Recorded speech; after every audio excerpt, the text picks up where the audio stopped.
Katapat ng gulong ko sa trailer sa unahan, bumangga sila sa nakaparada. Tumalsik.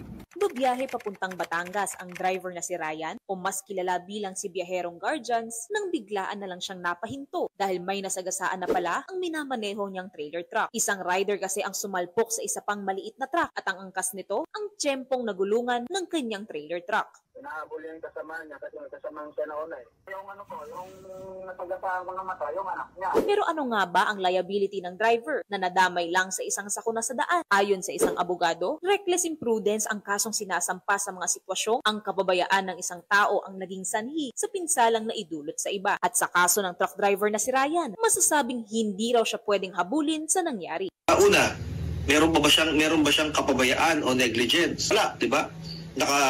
Tumalsik lang sa kanya eh. Pangalawa, yung bang pinsalang nadulot dun sa biktima ay kapabayaan niya ang naging dahilan. Hindi rin eh. Kasi ang nakapinsala doon sa biktima ay yung vehicle, yung sasakyan na nakabunggo sa kanya.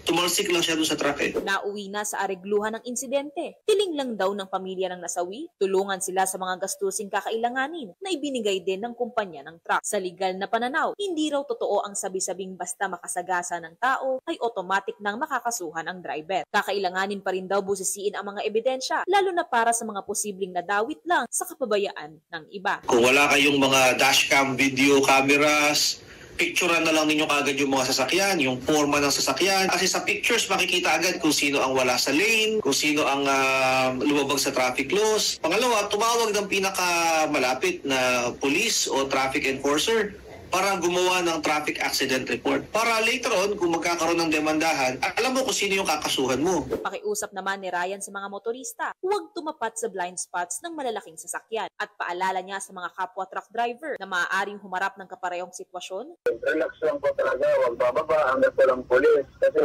hindi po namin masabi hindi namin control yung ng mga tao eh. Kasi pwede kami pagpupin pag bumaba. Kailangan ilak ang pinto, huwag bababa hanggang walang pulis. Kung pinakailangan talagang lumayo sa truck, pumunta sa mga pinakamalapit na presinto. Bukod sa pagkatuto sa defensive driving, dapat ding baon ng mga motorista ang kaalaman kung anong dapat gawin oras na may makaharap silang aksidente sa daan. Mobile journalist Marymon Reyes po, hatid ang muka ng balita.